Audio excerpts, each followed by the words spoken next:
Welcome back to another episode of the Natty Teacher. I'm, of course, your host. Who else? The Natty Teacher. I'm on my way to the gym. It's a leg day. It's our first leg day of the week. Our leg A session. Should be a good one. Will be a good one, no doubt. Yeah, man. I'm excited. Balanced leg workout. Balanced amount of volume between the quads and hammies. And,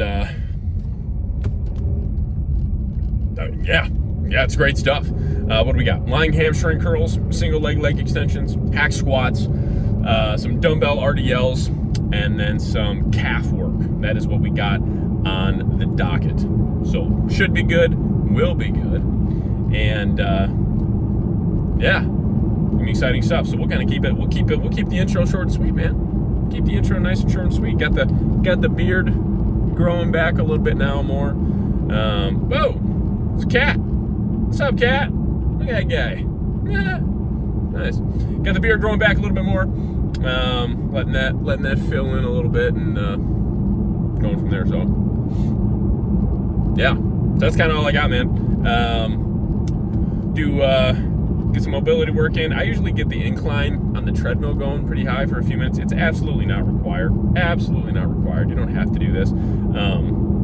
But for me, I like to kind of get everything up and moving a little bit before I get right into my workout for legs. So, especially this leg day, like I'll get in there and do some mobility work, get everything all unlocked, for a lack of better terms, getting the hips opened up, all that, and go from there. So, that's what we got.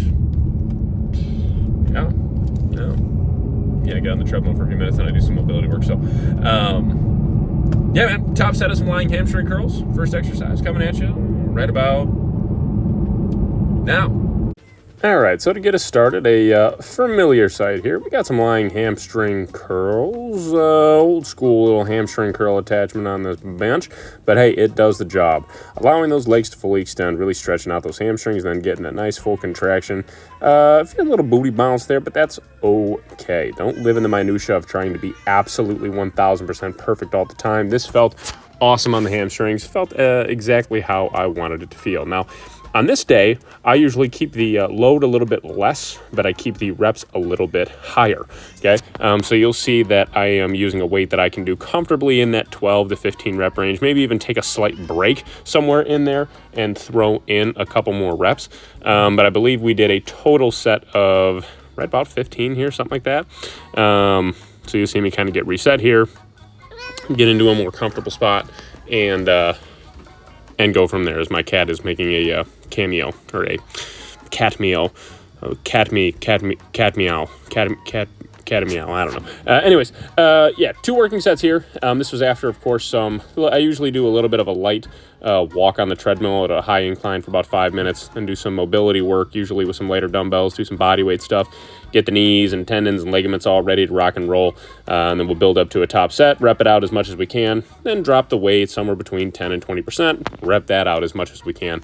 So 2 sets really pushing as close to failure, pretty dang close to failure, put it that way, as close as we can get for the most part. Then, single leg extensions here, load is continuing to increase, get that nice full range of motion, get that nice contraction in the quads. You'll see here, and this is a cue I cannot take credit for, this was all John Jewett. I'm actually pointing my toes inwards at about a 45-degree angle or so, kind of straightens out the knee, and I feel like I can connect much better with the upper portion of the quads, that rectus femoris. So I feel like I can connect a lot better there. This one, again, I like to keep in that 10 to 15 rep range. I believe we did 2 sets of 10 here with this weight. Felt very good. Then, oh boy howdy, a little bit of a different setup here. Hack squats from a dead stop. We did, 2 sets of, I believe, 15 here. So we did drop the weight a little bit, but this felt so much better. Felt like I was so much more locked in than I have been as of late with this bad boy.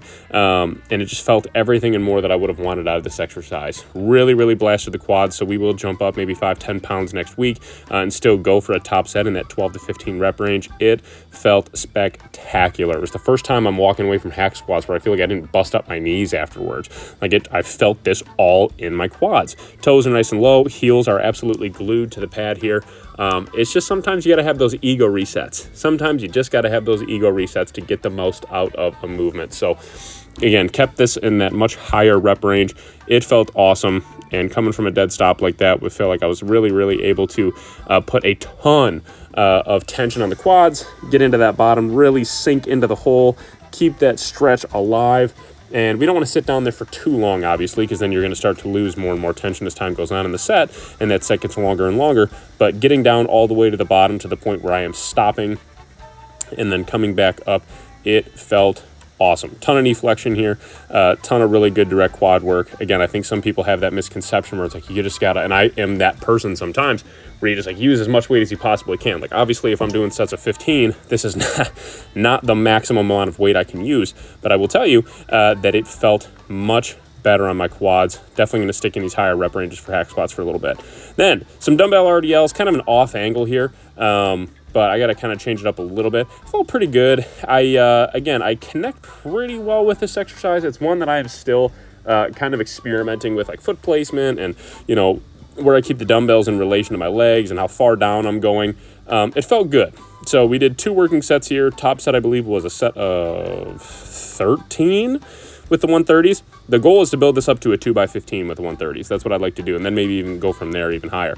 But I don't have heavier dumbbells, so we'll have to see what we can do with that. But regardless, still can have a few tweaks to the form a little bit. Definitely going down far enough, that is for sure. But felt good. Definitely got a really good stretch in the hamstrings. I like ending with a hinge here. We did do 3 or 4. I can't remember. I'd have to check my logbook again, but no less than 3. Somewhere between 3 and 4 working sets of some plate-loaded toe press.